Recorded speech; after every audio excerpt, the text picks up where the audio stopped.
Hello students, आज हम exercise 4.3 के कंसेप्ट को समझेंगे। एक्सरसाइज 4.3 में क्या कंसेप्ट है? How to solve quadratic equation. Quadratic equation को हम कैसे सोल्व करते हैं according to exercise 4.3। According to class 10 हम तीन तरीके से इसको सोल्व कर सकते हैं। फैक्टराइजेशन मेथड, जिसको कि स्प्लिटिंग द मिडल टर्म बोलते हैं, एक क्वाड्रेटिक फॉर्मूला जो 10th के अंदर ही आया है, और एक हमारे जो 10th के अंदर आया बाय कंप्लीटिंग स्क्वायर मेथड। लेकिन सीबीएसई ने ये 3-4 साल से इसको डिलीट कर रखा है, ये आपके सिलेबस में नहीं है। और फैक्टराइजेशन मेथड हम एक्सरसाइज 4.1 और 4.2 में कर चुके हैं। तो आज हम कंसेप्ट समझेंगे क्वाड्रेटिक फॉर्मूले का, जो कि एक्सरसाइज 4.3 में आने वाला है। ये डिस्क्रीमेंट क्या होता है, इसको हम कैपिटल डी से प्रदर्शित करते हैं डिस्क्रीमेंट को, और इसका फॉर्मूला होता है बी स्क्वायर माइनस 4ac। अभी समझेंगे बी स्क्वायर माइनस 4ac होता क्या है। और नेचर ऑफ रूट्स, रूट्स के क्या नेचर हैं, ये हमारे तीन नेचर हैं रूट्स के। Two distinct real roots if B square minus 4ac अगर ग्रेटर देन 0 होगा तो two distinct rule real roots होंगे। टू इक्वल रूट्स होंगे, कब इक्वल रूट्स कब होंगे? जब d इक्वल टू 0 होगा। और नो रियल रूट्स मतलब नो सॉल्यूशन कह सकते हो जब ये लेस देन 0 होगा, मतलब नेगेटिव होगा। और क्वाड्रेटिक फॉर्मूला हमारा ये होता है, क्वाड्रेटिक फॉर्मूला हमने लिखा हुआ है x equal to minus B plus minus under root D upon 2a। अरे सर ये क्या बोल दिया आपने, पता नहीं समझ से ऊपर है। हाँ बेटे बिल्कुल समझ, बिल्कुल एक एक बात समझेंगे, बिल्कुल भी कुछ भी आप भूल नहीं सकोगे। चलिए स्टार्ट करते हैं इसको, क्या कैसे होता है। सबसे पहले हम समझते हैं डिस्क्रीमेंट क्या होता है। डिस्क्रीमेंट, डिस्क्रीमेंट को हम डी से प्रदर्शित करते हैं, कैपिटल डी से, और फॉर्मूला होता है हमारा बी स्क्वायर माइनस 4ac। ये बी ए सी क्या है? देखिए क्वाड्रेटिक फॉर्म क्या होती है हमारी, क्वाड्रेटिक किस फॉर्म में होती है? जनरल फॉर्म ये वाली होती है, A X square plus B X plus C. जो एक्स स्क्वायर का कोफिशिएंट होता है वो ए होता है, और एक्स का जो कोफिशिएंट होता है बी होता है, और जिसमें एक्स की टर्म नहीं होती, कॉन्स्टेंट टर्म होती है, वो सी होता है। बस यहां पे रखना है और डी निकल जाएगा। अब नेचर ऑफ रूट्स के बारे में बात करते हैं। अगर डी इक्वल टू 0 आ गया तो इसके जो रूट्स आएंगे वो दोनों इक्वल होंगे। आपने देखा कई बार कि x की वैल्यू 5 आई, दूसरी भी x की वैल्यू 5 आ जाती है। तो ऐसे ही जो रूट्स हैं वो इक्वल होंगे अगर d इक्वल टू 0 आ गया। अगर आपका लेस देन 0 आ गया, d लेस देन 0 आ गया, तो नो रियल रूट्स, इसका कोई भी रियल रूट्स नहीं होंगे। आपने देखा कई बार कि मिडल टर्म के अंदर आप क्या करते हो, क्वेश्चन को सोल्व करते हो और उसके मिडल टर्म स्प्लिटिंग नहीं हो पाता, स्प्लिट ही नहीं कर सकते मिडल टर्म को। आप ये कहते हो ये क्वेश्चन गलत है। गलत नहीं होता बेटे, उसका क्या होता है, डी नेगेटिव होता है। डी नेगेटिव होगा तो आप क्या लिखोगे, नो रियल रूट्स। अगर हमारा डी ग्रेटर देन 0 आ जाए, तो 0 से बड़ा या पॉजिटिव आप कह सकते हो, जब पॉजिटिव आ गया जी, टू डिस्टिंक्ट रियल रूट्स होंगे। डिस्टिंक्ट मतलब अलग अलग रूट होंगे, दो कई बार क्या होता है x की वैल्यू 3 आ गई, एक x की वैल्यू 5 आ गई, या x की वैल्यू 7 आ गई तो दूसरी x की -5 आ गई, तो दो रियल रूट्स अलग अलग आ जाते हैं x की वैल्यू। तो वो कब आता है, जब d 0 से बड़ा होता है, मतलब पॉजिटिव होता है, ग्रेटर देन 0 होता है। तो ये नेचर ऑफ रूट्स है। चलिए अच्छी तरह क्वेश्चन को लेकर समझते हैं, कोई एग्जांपल लेंगे तीनों के एक एक, जब आपके समझ में आएगा। चलिए एग्जांपल लेके एक क्वेश्चन को हम समझते हैं। Find the discriminant of the equation. आपके पास ये इक्वेशन गिवन दी हुई है, इसका डिस्क्रीमेंट निकालना है, मतलब डी निकालना है। डी डिस्क्रीमेंट होता है, and hence find nature of roots. पहले डिस्क्रीमेंट निकालना है, उसके बाद नेचर ऑफ रूट्स निकालनी है। अगर आप नेचर ऑफ रूट्स निकाल लेते हो, उसके बाद ये बताना है अगर उसके रूट्स रियल हैं, मतलब उनका फैक्टर हो सकते हैं जिनके रूट्स निकल सकते हैं, तो उनके रूट्स निकालिए। Find them if they are real. पहले जनरल फॉर्म लिखते हैं। जनरल फॉर्म क्या होती है क्वाड्रेटिक इक्वेशन की? जनरल फॉर्म जो होती है हमारी A X square plus B X plus C equal to 0, ये हमारी जनरल फॉर्म होती है क्वाड्रेटिक इक्वेशन की।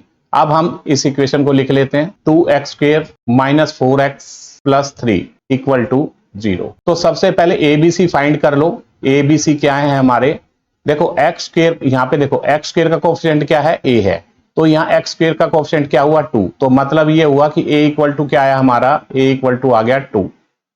अब यहाँ देखो बी क्या है, एक्स का कोफिशिएंट है बी, तो यहाँ एक्स का कोफिशिएंट क्या है, -4। तो बी की वैल्यू क्या आ गई हमारे पास, -4 आ गई। और सी हमारा क्या है, 3 है। इसके अनुसार सी इक्वल टू 3। ये हमने एबीसी की वैल्यू निकाल ली। अब आपको क्या निकालना है, उसने क्वेश्चन में पूछा गया फाइंड द डिस्क्रीमेंट। सबसे पहले डिस्क्रीमेंट तो निकालना आना ही चाहिए आपको, तो डिस्क्रीमेंट निकालते हैं। डिस्क्रीमेंट को आप कैपिटल डी से प्रदर्शित करते हो। डी का फॉर्मूला क्या है हमारे पास, B square minus 4ac, B square minus 4ac। तो देखिए b हमारा क्या है, b हमने निकाला -4, तो -4 का स्क्वायर हो गया क्योंकि b का स्क्वायर है यहां पर, -4 इंटू ए देखो क्या है 2 है, तो यहां 2 लगाओ, इंटू सी मतलब 3, तो -4 का स्क्वायर क्या हो जाएगा 16। अब -4 2 जा 8, 8 3 जा 24, 24 आ गया, तो कितना हो गया हमारे पास -8 आ गया, -8 जो कि लेस देन 0 है। तो डिस्क्रीमेंट कितना आया, -8 आया। सबसे पहले यही कहा गया था find the discriminant of the equation. Discriminant हमने निकाल ली, ये डिस्क्रीमेंट होता और कुछ नहीं होता। 0 से छोटा ये मतलब नेगेटिव आया है, तो नेगेटिव में हमने नेचर ऑफ रूट्स क्या है हमारी, तो ये नेचर ऑफ रूट्स आपको याद रखनी पड़ेंगी, no real roots. If B square minus 4ac less than 0, अगर लेस देन 0 होता है तो इसके नो रियल रूट्स होते हैं, ये नेचर ऑफ रूट्स आ गई। तो लिख दिया हमने कि लेस देन 0 है, तो नेचर ऑफ रूट्स क्या होगी, नेचर ऑफ रूट्स जब 0 से छोटा होता है बी स्क्वायर माइनस 4ac, तो क्या होगा, नो रियल रूट्स, तो लिख दोगे no real roots, no real roots, ये हमारी नेचर ऑफ रूट्स आ गई। इसके रूट रियल नहीं होंगे, मतलब कहने का मतलब ये है कि इसका सॉल्यूशन नहीं होगा। अगर आप इसका फैक्टर निकालना चाहो या इसका सॉल्यूशन निकालना चाहो तो इसका सॉल्यूशन नहीं होगा। तो 11th में तो आके आएगा ये इमेजरी नंबर में, लेकिन यहां 10th में आपको ये नहीं पढ़ना, तो आप सीधा लिखोगे इसके नो सॉल्यूशन।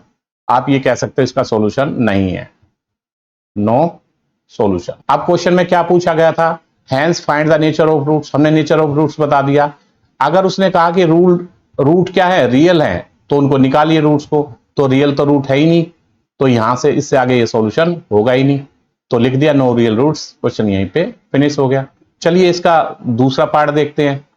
3 है ना हमारी केस, 3 केस है ना, केस हमने ले लिया, एक हमने जो 0 से छोटा है नेगेटिव वाला ले लिया, अब इक्वल टू 0 वाला ले लेंगे और 0 से बड़े वाला ले लेंगे। चलिए इसका नेक्स्ट पार्ट समझते हैं। जनरल फॉर्म क्या होती है हमारी क्वाड्रेटिक इक्वेशन की, ax square plus bx plus c equal to 0। अब हमारी इक्वेशन क्या दी हुई है, देखो हमारे पास इक्वेशन क्या है, 2x square plus x minus 1 equal to 0।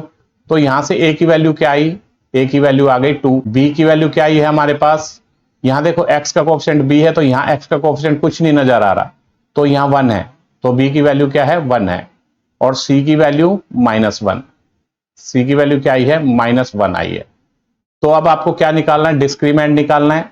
तो डिस्क्रीमेंट का फॉर्मूला मैंने बताया था आपको, d equal to B square minus 4ac। चलिए b हमारा क्या है, b का स्क्वेयर करेंगे, b हमारा क्या है 1 का स्क्वेयर हो जाएगा, 1 का स्क्वेयर माइनस 4 इंटू ए का मतलब क्या है 2 है, और c का मतलब क्या है -1 है, तो ये 1 का स्क्वेयर होके 1 हो गया, और ये माइनस माइनस प्लस हो गए, प्लस और ये 8 हो जाएगा।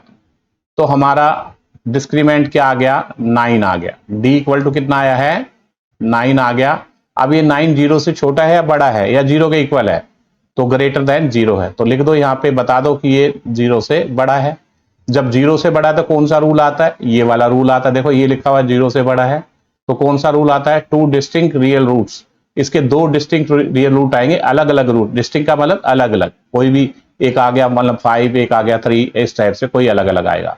तो हमने नेचर ऑफ रूट बताने, पहले उसने क्या क्वेश्चन में पूछा, फाइंड द डिस्क्रीमेंट, डिस्क्रीमेंट हमने निकाल दिया।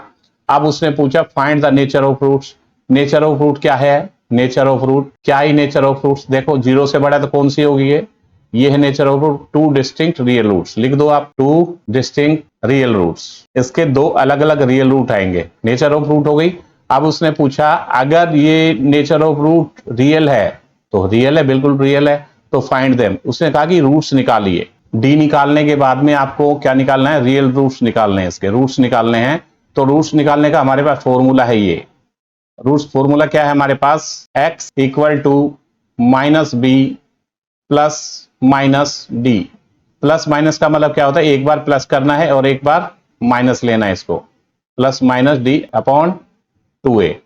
तो इसका मतलब क्या हुआ, इसका मतलब हुआ कि एक बार इसको प्लस ले लो और एक बार माइनस ले लो, ऐसा होता है, minus B plus root D upon 2a। और दूसरे में क्या हो जाएगा, माइनस बी, एक बार हमने प्लस लिया तो एक बार हम माइनस लेंगे, माइनस डी अपॉन 2a। तो ये x की वैल्यू, एक x की वैल्यू इसमें से आएगी, एक x की वैल्यू इसमें से आएगी। इसको हम दोनों को इस तरह लिख सकते हैं प्लस माइनस करके, चलिए इनकी जगह वैल्यू रख देते हैं हम।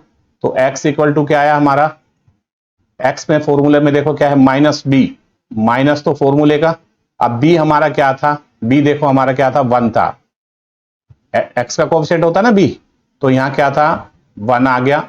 अब साइन किसका, प्लस रूट डी, रूट और डी की वैल्यू क्या आई थी हमारी 9 आई थी, डी की वैल्यू 9 आई थी ना यहाँ पे, तो 9 हो गया अपॉन 2a, मतलब 2 इंटू ए की वैल्यू क्या है हमारी, ए की वैल्यू एक्स स्क्वायर का कोएफिशिएंट होता है 2 होती है, 2 इंटू 2, ये हो जाएगा माइनस, और ये रूट 9 बाहर निकल के 3 आ जाएगा, -1 प्लस 3 अपॉन 4, तो ये 3 प्लस का माइनस का 1 तो क्या आ जाएगा हमारे पास 2 अपॉन 4, 2 अपॉन 4 कट के कितना आ गया 1 अपॉन 2 आ गया, 1 अपॉन 2, प्लस का हमने यहां निकाल लिया, अब माइनस का निकाल लो, x equal to minus B minus root D upon 2a, बस इसकी जगह वैल्यू रखो इसकी, माइनस b हमारा कितना है, x का कोएफिशिएंट होता है b, 1 हो गया, तो 1 फॉर्मूला माइनस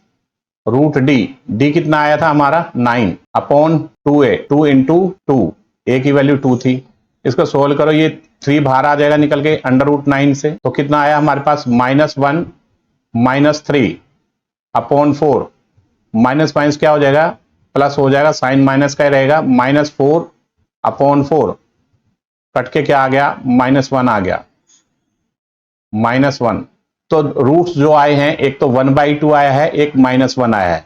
तो मैंने क्या बताया था आपको, अगर जीरो से, अगर डिस्क्रीमेंट 0 से बढ़ा जाता है तो इसके 2 रियल रूट्स आएंगे और दोनों अलग अलग आएंगे, एक तो हमारी x की वैल्यू क्या आ गई 1/2 आ गई और एक -1 आ गई। तो x इक्वल टू क्या क्या आया है हमारा, x इक्वल टू आया 1/2 और दूसरा आया हमारा -1, यही हमारे रूट्स हैं। क्वाड्रेटिक फॉर्मूले से रूट्स निकालना बहुत ज्यादा आसान है, मिडिल टर्म से बच्चों को थोड़ा सा मुश्किल हो जाता है, अगर आप इसको सीख लेते हो सबसे आसान यही लगने वाला है। अगर आप मिडिल टर्म से भी निकालते हो तो यही रूट्स आते हैं दोनों, ठीक है, 1/2 और -1। अब हमने क्या देख लिया, हमने लेस देन 0 देखा, अब ग्रेटर देन 0 देखा, अब इक्वल टू 0 वाला भी एक फॉर्मूला समझ लेते हैं जिससे कि आपको क्लियर हो जाए डिस्क्रीमेंट क्या होता है, क्वाड्रेटिक फॉर्मूला कैसे निकालते हैं, रूट्स कैसे निकालते हैं। चलिए d इक्वल टू 0 वाला एक एग्जांपल और ले लेते हैं, ax² plus bx plus c equal to 0। Equation लिखो क्या है हमारे पास, ये दी equation, x² minus 4x plus 4 equal to 0। यहां से a की वैल्यू देखो, x² का कोएफिशिएंट क्या होता है a, और यहाँ पे x² का कोएफिशिएंट कुछ नहीं है तो यहाँ 1 होता है, तो यहाँ क्या होता है 1 होता है, तो a की वैल्यू क्या आ गई हमारे पास, a की वैल्यू आ गई 1, और b की वैल्यू क्या आई हमारे पास, x का कोएफिशिएंट होता है b, तो यहाँ x का कोएफिशिएंट क्या है -4 है, तो b की वैल्यू आ गई -4, और c की वैल्यू कांस्टेंट टर्म होती है तो कांस्टेंट टर्म आ गई 4, ये हमारी 4 आ गई, ठीक है। तो ABC आ गया। तो आपको नेचर ऑफ रूट्स निकालनी, तो सबसे पहले हमें डिस्क्रीमेंट निकालना होगा, डिस्क्रीमेंट निकालने के बाद ही पता लगेगा इसकी नेचर ऑफ रूट्स क्या है। तो सबसे पहले निकाल लो डी का फॉर्मूला हमें पता है, बार बार बताते जा रहे हैं, b² माइनस 4ac। अब b की वैल्यू रखो, b की वैल्यू क्या है हमारे पास -4 का स्क्वायर कर दो क्योंकि b का स्क्वायर है, फॉर्मूले में -4 इंटू a की वैल्यू देखो, यहाँ पे a की वैल्यू क्या है 1 है और c की वैल्यू क्या है 4 है, तो इसको थोड़ा सा सॉल्व करोगे तो क्या हो जाएगा, माइनस का 4 का स्क्वायर हो जाएगा प्लस का 16 क्योंकि पावर इवन है, तो आप जब इसको करोगे तो माइनस का 16 इक्वल टू क्या आ गया 0 आ गया, डिस्क्रीमेंट 0 आ गया। तो नेचर ऑफ रूट्स क्या हुई, जब 0 के बराबर, देखिए यहाँ पे लिखा हुआ है b² minus 4ac equal to 0, जब 0 होता है तो क्या होता है 2 इक्वल रियल रूट्स होते हैं, 2 इक्वल रियल रूट्स होते हैं। नेचर ऑफ रूट्स बता दो टीचर को, nature of roots 2 equal real roots, real भी आए हैं और इक्वल भी आए हैं, तो ये वाला बहुत ज्यादा काम आने वाला है, कई बार क्वेश्चन में दे दे k की वैल्यू बताओ, p की, ये एग्जाम के अंदर ये वाला कंसेप्ट बिल्कुल क्लियर 100% आता ही आता है, 100% एक क्वेश्चन तो आना ही आना है इक्वल रूट्स वाला। जब भी इक्वल रूट्स के लिए बोले क्वेश्चन में, ये बोले कोई क्वाड्रेटिक इक्वेशन दे देंगे और ये पहले गिवन दे देंगे कि इक्वल रूट्स हैं, तो इसके अंदर k की वैल्यू बताओ, p की वैल्यू बताओ, कोई ना वेरिएबल फंसा देंगे इसके अंदर, उसकी वैल्यू पूछ लेंगे। जब भी ये बोल देगी इक्वल रूट्स हैं तो इसका मतलब क्या है, d इक्वल टू 0, अपने आप ऑटोमेटिक 0 रख देना है रीजन, क्योंकि क्वेश्चन में बोला गया था इक्वल रूट्स है, और ये हमने प्रूव भी कर दिया, d इक्वल टू 0 होता है तो इक्वल रूट्स आएंगे नेचर, वो हम चेक भी कर लेते हैं।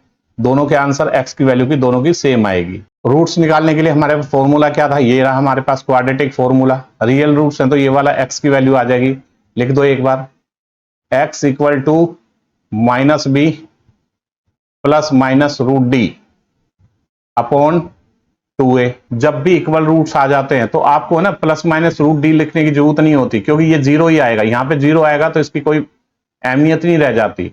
तो इसको आप ऐसा कर सकते हो, माइनस बी अपॉन 2a, ये x की वैल्यू सीधी आ जाएगी, लेकिन इसको ना 2 बार लिख देना, क्योंकि यहां देखो d 0 है, अगर यहां पे 0 रख देते हैं तो 0 का तो 0 ही रहेगा, यहां तो कोई फर्क पड़ेगा नहीं, तो ये क्या आ जाएगा, माइनस बी। चलिए अलग अलग भी समझ लेते हैं, वैसे आप इसको याद कर लेना, इससे आप निकाल सकते हो। पहले मैं इससे ही निकाल के दिखाता हूं, फिर ये बात समझ में आ जाएगी आपको, ठीक है। तो एक बार प्लस लेंगे और एक बार माइनस लेंगे, तो मैं यहां ले रहा हूं, एक बार मैं ले लेता हूं प्लस और एक बार माइनस ले लेता हूं, ठीक है। मैं प्लस ले रहा हूं रूट डी अपॉन 2a, और दूसरा यहां ले रहा हूं minus B minus root D upon 2a। ये x की वैल्यू निकाल रहा हूं दोनों, तो बस उठाओ रूट्स निकाल रहे हैं, तो क्या हुआ, x equal to minus B, हमारा x का कोएफिशिएंट होता क्या है, -4 है, तो यहां माइनस, ये वाला तो फॉर्मूले का माइनस है, और यहां पे -4, इसको ब्रैकेट में रख देना, अगर ब्रैकेट में नहीं रखा तो ये गलत हो जाएगा, साइन किसका है, प्लस। अब d की वैल्यू कितनी आई है, d की वैल्यू हमारी 0 आई, तो रूट के अंदर 0 रख दो, अपॉन 2, a की वैल्यू क्या है हमारे पास, a की वैल्यू x के कोएफिशिएंट है तो 1 होता है, इंटू 1, माइनस माइनस प्लस 4 हो गया, और ये प्लस में 0 लगाने की जरूरत नहीं होती, रूट के अंदर 0 निकल जाता, 0 ही होता, प्लस में 0 कोई फायदा ही नहीं होता, तो अपॉन क्या आया, 2 आ गया, 2 1 जा 2, अब कट के कितना आ गया हमारा, 2 आ गया। तो x की वैल्यू क्या आई है हमारे पास, 2 आ गई। अब यहां से भी 2 ही आएगी, देख लो, क्योंकि d इक्वल टू कितना आया है, 0 आया है, तो अब यहां देखो फॉर्मूले का माइनस, और b हमारा कितना है, -4 है, माइनस रूट डी मतलब 0 अपॉन 2 इंटू 1, अब माइनस माइनस क्या हो गया, प्लस हो गया, प्लस अब माइनस रूट 0 तो 0 ही होता है, 0 घटाओ या जोड़ो कोई फर्क नहीं पड़ता, अपॉन कितना आया, 2, 2 1 जा 2 से जा रहा है, ये 2 आ गया। दोनों रूट्स क्या आए हैं, x की वैल्यू 2 आई है, लेकिन दोनों क्या आई है, इक्वल आई है, तो इसलिए तो समझाया गया था कि d अगर 0 आ जाए तो इसके रूट्स क्या होते हैं, 2 इक्वल रियल रूट्स होते हैं। इक्वल रूट्स आए हैं क्योंकि d हमारा 0 आया था, इसके रूट देखो दोनों एक 2, ये भी 2 आया है और ये भी 2 आया है, तो दोनों रूट्स क्या हो गए, यही लिख देता हूं मैं, रूट्स कौन से हैं, 2, 2 दोनों ही लिखने पड़ेंगे, क्योंकि क्वाड्रेटिक इक्वेशन के 2 रूट्स होते हैं, ठीक है, लेकिन इक्वल है। ये हमने कंसेप्ट समझा, नेचर ऑफ रूट्स क्या होती है, क्वाड्रेटिक फॉर्मूला क्या होता है, इसको कैसे सोल्व किया जाता है। अब हम इस इंट्रोडक्शन वीडियो को यहीं पे एंड करते हैं। अब हम एक्सरसाइज 4.3 नेक्स्ट वीडियो के अंदर देखेंगे। अगर आपको वीडियो पसंद आती है तो इसे लाइक और सब्सक्राइब जरूर करें, इससे हमें मोटिवेशन मिलता है और हमें भी वीडियो बनाने में मजा आता है। चलिए, थैंक यू।